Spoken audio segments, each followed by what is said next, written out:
It's the Happy Families Podcast. It's the podcast for the time-poor parent who just wants answers now. The things that motivate intrinsically are a feeling of, I can do this, I'm capable and competent. I like the people that I'm there, a feeling of relatedness, and I'm choosing this for myself, autonomy. And now here's the stars of our show, my mum and dad. Today, unfortunately, Mrs. Happy Families, Kylie, couldn't be with me, but I'm really grateful for a question that has come through from Erin, who says, "Hi, Justin and team. Firstly, love your work. I've been listening for years now, and you guys just keep on giving." We try to give as much as we can, Erin, so thanks for noticing. The question, though, is as follows. Our family is on an early-ish journey of an ADHD diagnosis for our eldest son, 8 years old. Erin says, "I'm a health professional myself and have been doing lots of reading about the behavioural strategies for helping kids with their ADHD challenges. So much of the material talks about the effectiveness of rewards on the basis of the fact that ADHD is a neurological condition which lacks some of the chemicals in the reward circuitry of the brain. They explained that tasks that require more effort and concentration and persistence have a relative lack of rewarding feelings, so ADHD kids often find these tasks difficult. This also goes some way to explaining why kids with ADHD argue and push back so much if they get a big response from someone, because this reaction in itself is rewarding, even if it's a negative reaction. So one of the strategies recommended is to make non-preferred tasks, that is, tasks someone doesn't want to do, more immediately rewarding, either via praise, encouragement, conceptual rewards, or physical rewards like stickers and prizes. I've listened to your opinions and Alfie Cohn's in your podcast on rewards and punishment, and fundamentally agree and very much want for my children and this son in particular to find ways to be self-motivated and fulfilled. But I wondered what your educated opinion or what research might say about whether in the circumstances of ADHD and a relative lack of feel-good intrinsic reward brain chemistry might mean the playing field is somewhat different for these kids. Given the previous interest in all your ADHD stuff, I hoped you could do a podcast episode on this one. Looking forward to hearing from you, Erin." So Erin, really appreciate the email. Let's go through a handful of things over the next 5 to 8 minutes and see what we can come up with. The first thing that I want to emphasize is, and you've labeled this correctly, in your email you've said, "I've been looking at the behavioural strategies that people have written about, the behavioural strategies."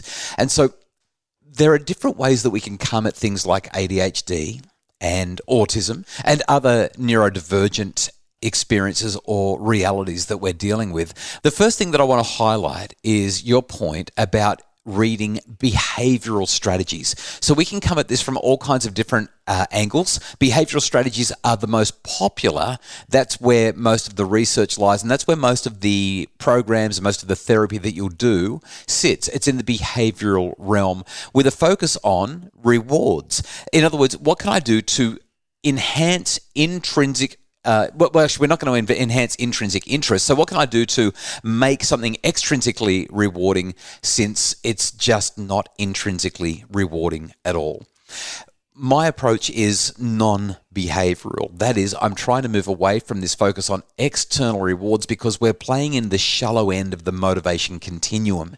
But we've got external motivation at one end and intrinsic motivation at the other end, and there's a whole lot of stages along the way. All of these behavioural approaches are very much about saying, how can we manipulate the environment so that it's externally going to orient kids towards doing something, even though they still don't really have any desire to do it. And Erin, that's really at the heart of your question, because you wrapped up by saying you're trying to find ways to compensate for a relative lack of feel-good intrinsic reward brain chemistry. So that brings me to the second point to highlight. And this is whether you've got an ADHD child or not, and that is that there is stuff in life that we all have to deal with that is not intrinsically feel good.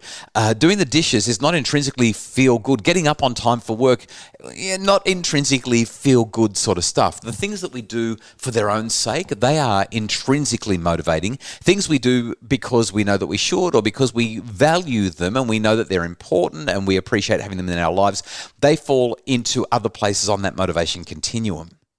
I guess what all of this means is when we're dealing with a child with ADHD or with any other neurodivergent condition, or sometimes when you're just dealing with a child generally, we've got to look at what we can do to satisfy the needs that they have to move them in the direction where there's going to be a level of motivation that doesn't rely on us pushing and rewarding. So self-determination theory is the name of the theory that sits squarely at the center of my approach to dealing with ADHD. That theory says that we will have high levels of motivation, that is intrinsic motivation, or at least a deeper level of motivation than the superficial external, I'm doing it because you're dangling a carrot or brandishing a stick motivation. What we want to do is we want to move kids along that continuum from what's called external motivation to something called introjected motivation. That's not really healthy, but it's better than external motivation. Introjected motivation is where you're doing it because you know you're supposed to, but nobody's making you.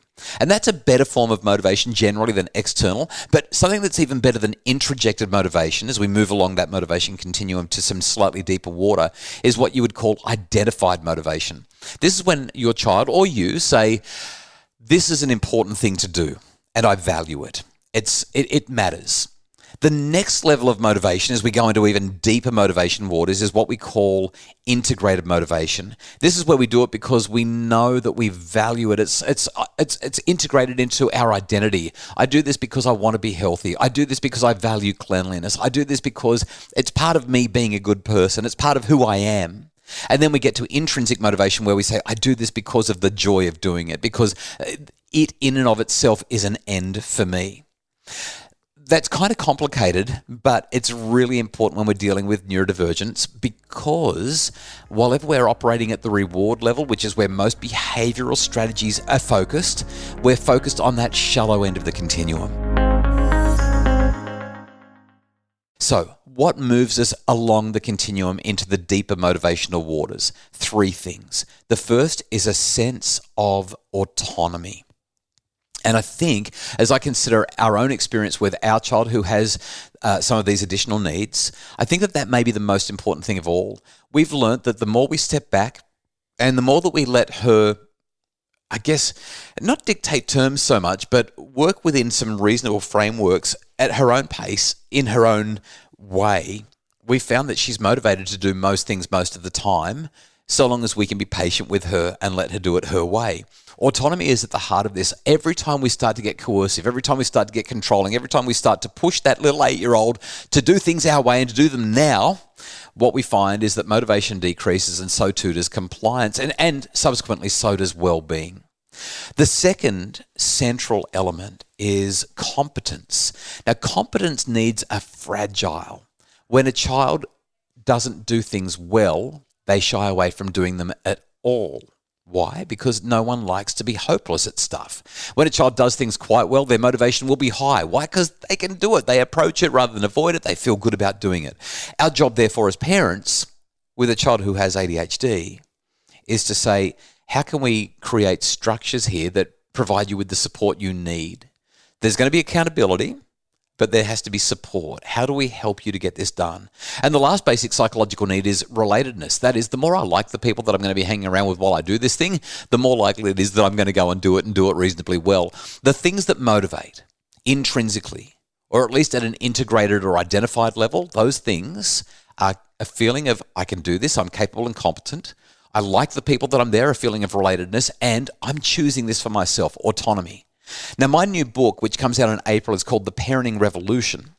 And Erin, the entire book is all about this style of parenting, need supportive parenting. In addition, in the Happy Families web shop, we have a handful of products all about ADHD, a couple of webinars that I've done that have been very, very popular. And newsflash, in the next few weeks, keep an eye on your email because we're going to be letting you know about a brand new course all about ADHD that helps to move away from the behavioural approach and move towards a need-supportive approach that will help your child to find motivation and well-being even in things that they might not have otherwise been motivated for unless they could get an external reward. That's what the whole course is all about, and it's going to be really helpful. Erin, I hope that this podcast has given you a little bit of food for thought. The ideas that I've shared take a lot of trial and error.